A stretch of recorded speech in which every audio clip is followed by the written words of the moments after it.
Aku seiman, dunia ini kita lalui, nikmati yang terbaik, tapi jangan sampai berlebihan.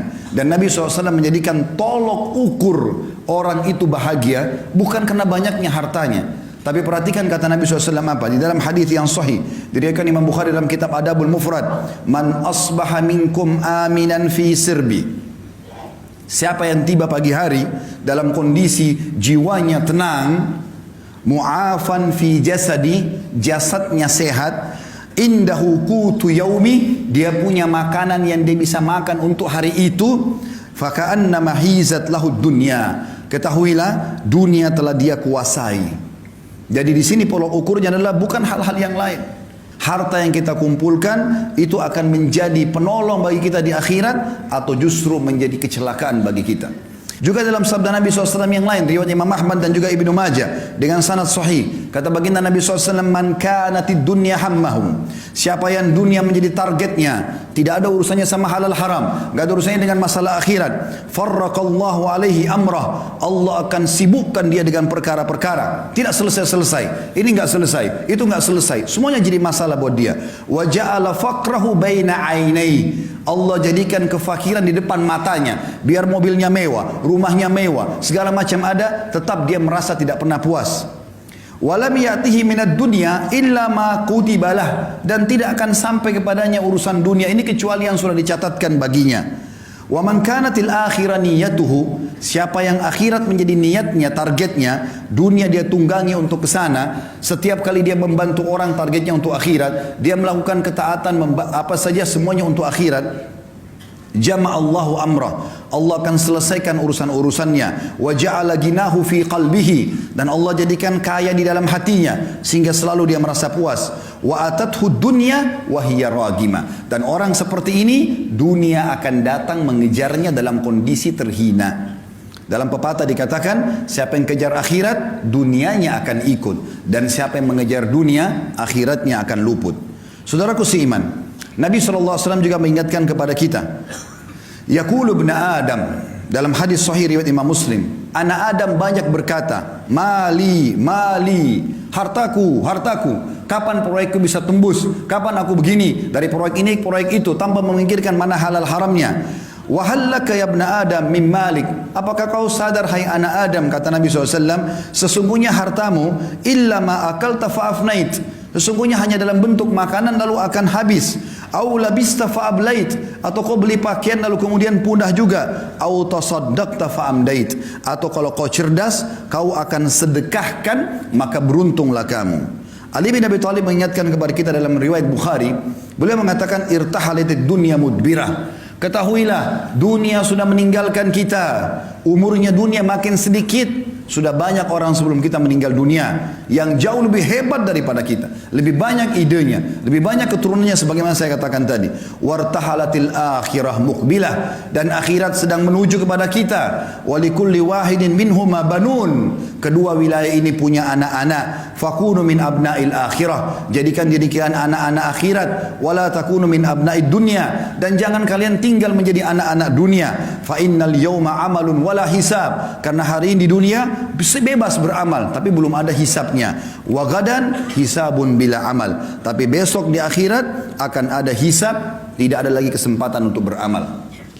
Saudaraku seiman, di dalam hadis yang lain juga Nabi SAW mengatakan, kun fid dunya ka'annaka gharibun aw abiru sabil, jadikan dirimu di dunia ini seperti orang yang asing atau hanya sekedar lewat saja. Dalam riwayat lain, wa'udda nafsaka min ahlil kubur, dan selalu siapkan dirimu untuk menjadi penghuni kubur. Wa qala Ibnu Umar radhiyallahu anhuma, dan Abdullah bin Umar berkata dalam riwayat yang sama bersambung menanggapi hadis Nabi SAW, riwayat Bukhari, idza amsayta fala tantadhirus sabah, kalau kau tiba sore hari jangan tunggu pagi hari.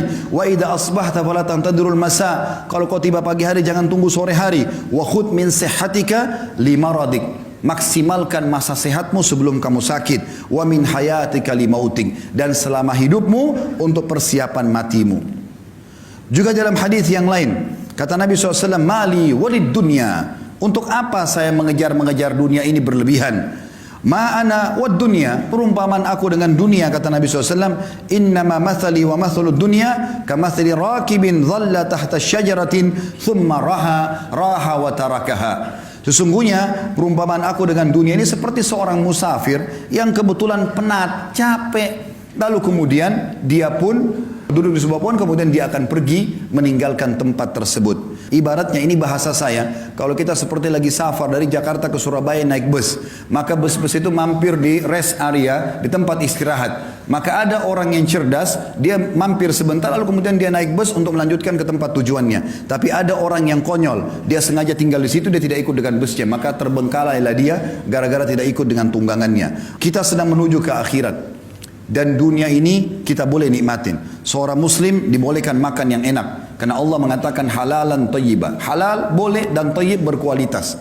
Bahkan kita dianjurkan menggabungkan antara keduanya. Kalau kita punya kemampuan, kita boleh makan yang halal dan kita boleh juga mencari yang thayyib. Bahkan kata sebagian ulama tafsir, andai saja ada makanan halal tapi tidak thayyib, seperti ayam halal, tapi dia sudah tidak thayyib karena rusak atau bangkai, tidak boleh dimakan. Seorang muslim disuruh cari kalau buah murni semua, tidak ada sedikit pun warnanya yang berubah. Itu namanya halal. Allah SWT suruh kita nikmati. Kita boleh menikmati punya kendaraan, punya pakaian, segala macam. Nabi SAW punya 11 rumah, karena beliau berpoligami. Setiap rumah punya pembantu di istri-istrinya. Setiap rumah ada untanya. Nabi SAW menikmati itu. Tapi selalu sebatas ini hanya akan dilalui, bukan sebuah target utama. Syekh Utsaimin rahimahullah mengatakan, perumpamaan orang dengan dunia ini seperti dia masuk ke WC.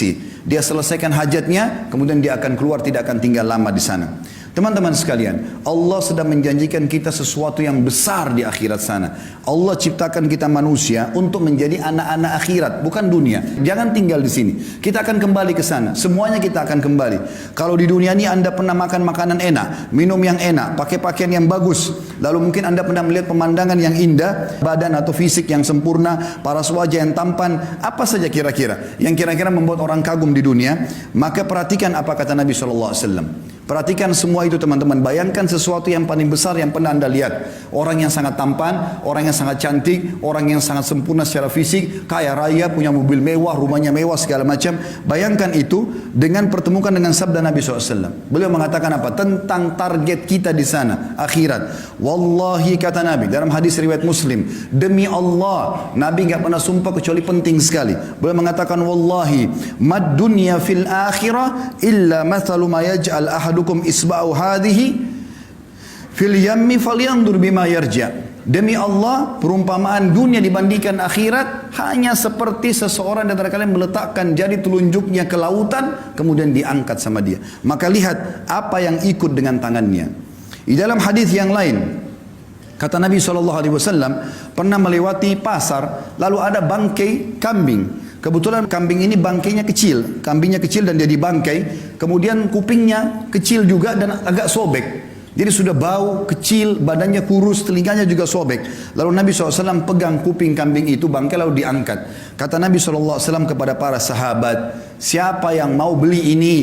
Kata para sahabat, ya Rasulullah, jangankan dia sudah jadi bangkai, hidup saja tidak ada yang mau. Sempat dalam riwayat kata Nabi SAW, siapa yang mau beli ini dengan sedirham? Biaya yang sangat kecil. Kata para sahabat, ya Rasulullah, tidak ada yang mau. Artinya jangankan dia jadi bangkai, hidup pun kalau kecil, kurus, kupingnya robek, nggak ada yang mau. Kata Nabi SAW, siapa yang mau saya kasih gratis? Kata para sahabat, sama ya Rasulullah, tidak ada yang mau. Kata Nabi SAW, perhatikan wasiat beliau ingin sampaikan kepada kita pesan ini. Fawallahi, beliau bersumpah lagi atas nama Allah, lad dunya ahwanu alallahi min hadza alaikum. Hadis sahih riwayat Tirmidzi. Ketahuilah dunia ini di sisi Allah, atau apa yang Allah janjikan buat kalian di akhirat nanti, ya, lebih hina daripada bangkai ini. Di dalam hadis yang lain yang mulia juga, kata Nabi SAW kepada seorang sahabat bernama Dahhak ibn Sufyan radhiyallahu anhu.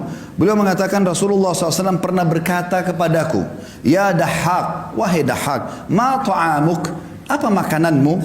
Faqala ya Rasulullah, al-laham wal laban. Aku selalu makan daging dan minum susu ya Rasulullah. Lalu kata Nabi SAW bertanya lagi, qala thumma yasiru ila madha. Kemudian jadi apa itu makanan daging dan susumu? Qala ila ma qad alimta. tentu akan menjadi apa yang sudah anda tahu ya Rasulullah. Karena beliau santun dengan Nabi SAW, beliau tidak mau mengatakan jadi kotoran ya Rasulullah. Beliau mengatakan sudah menjadi apa yang anda tahu ya Rasulullah. Jelas susu menjadi air kencing, maaf, dan juga makanan akan jadi tinja, kotoran. Tapi sahabat ini santun dengan Nabi SAW, mengatakan ya Rasulullah, terjadi seperti apa yang anda tahu. Maka qala, beliau pun bersabda SAW, hadis ini sahih riwayat Imam Ahmad, ketahuilah bahwasanya Allah Subhanahu wa taala menjadikan perumpamaan dunia ini bagi anak Adam seperti kotoran yang keluar dari tubuhnya dari makanan tersebut. Oleh karena itu teman-teman sekalian, bertaubatlah bagi orang yang berbuat dosa. Umur kita terbatas, jangan sia-siakan. Cukup yang lalu-lalu. Berapa kali anda dengarkan khutbah Jumat, ceramah, jangan, tidak boleh, haram, kerjakan ini, tapi masuk telinga kanan, keluar telinga kiri. Sampai kapan? Apakah anda tunggu malaikat maut mencabut ruh anda baru anda mau sadar? Apakah nanti pada saat sudah masuk kuburan digiring baru kemudian kita taubat? Ini keliru semuanya. Peringatan yang datang, orang yang cerdas begitu sampai ke kupingnya, sampai ke hatinya, lalu dia bertaubat kembali kepada Allah Subhanahu wa taala. Kembali kepada Allah sebuah keindahan, taubat dari kesalahan. Kalau dulu kita sudah beramal saleh bersyukur, sekarang kita kerja yang terbaik. Kata Hasan Basri rahimahullah sebagai penutup, hai anak Adam, kau hanya seperti bilangan saja. Setiap tiba pagi hari, hilang satu bilanganmu. Maka kita makin dekat dengan kuburan kita. Ingat, pada saat kita meninggal teman-teman sekalian, tidak ada yang ikut dengan kita kecuali amal kita. Hadis Nabi SAW yang berbunyi, kalau anak Adam meninggal dunia, dalam hadis Bukhari Muslim, anak Adam meninggal dunia akan ikut ke kuburan tiga, keluarganya, hartanya, dan amalnya, dan akan pulang dua, hartanya dan keluarganya akan pulang. Secinta-cinta suami anda kepada anda, cinta-cinta anak kita kepada kita sebagai orang tua, tetap saja mereka tidak akan nginap di kuburan. 1 jam maksimal mereka tunggu di liang lahat, selebihnya mereka akan pulang. Istri kita bisa menikah sama orang lain, anak-anak kita akan sibuk dengan aktivitasnya, teman-teman kita cuma tetesin air mata sebentar lalu kemudian mereka kepada aktivitasnya kembali. Mobil mewah kita hanya bisa parkir di pagar kuburan. Dan yang tinggal, kata Nabi SAW, setelah pulang keluarga dan hartanya, tinggal bersama amalnya. Sholat yang selama ini kita kerjakan hanya buru-buru, sedekah yang selalu keluarnya cuma 1.000-2.000 rupiah, selalu perhitungan ini dan itu, selalu bermaksiat tidak sempat taubat, itu yang tinggal bersama kita. Dan ini berbahaya. Kalau kita tidak tentukan mulai sekarang, maka sampai kapan? Allahu a'lam.